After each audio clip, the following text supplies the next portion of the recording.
We may have run into a little bit of a snag.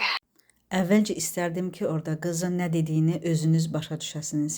Bunun üçün bir neçə dəfə qulaq asmağınızı məsləhət görərdim. Yox, əgər qulaq asıb anlamadınızsa, onda məni diqqətlə dinləyin.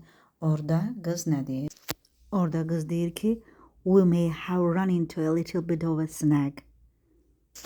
Əgər biz run into a snag ifadəsinin, idiomunun mənasını bilməsək, cümləni anlamayacağıq, fikri anlamayacağıq.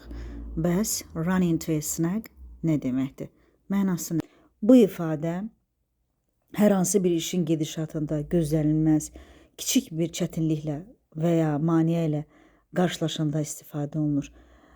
Bu ifadə adətən böyük, aşılması mümkün olmayan problemlər üçün deyil.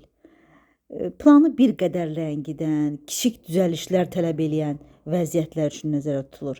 Azərbaycan dilinə adətən bu şəkildə tərcümə olunur. İlişib qalmaq, axsamaq, kiçik bir maneə ilə qarşılaşmaq.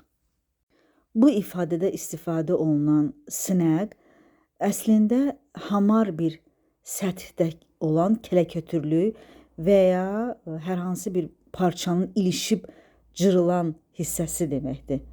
Məsələn, corabınızın bir mismara ilişməsi bu bir snagdir. Məcazi mənada isə hər hansı bir planın hamar getmədiyini göstərir. Yəni işlər istədiyimiz kimi rahat getmir. Burada isə qız öz ifadəsində a little bit-dən də istifadə edir. Yəni burada maneə çox az olsa da var, amma maneə var. Bir test vasitəsilə həm də yadımızda qalsın deyə özümüzü yoxlayaq. Everything was going great. Yəni hər şey yaxşı gedirdi, işlər yaxşı gedirdi. But we ran into a little bit of a snag mi, yoxsa snack mi? Hansı olacaq?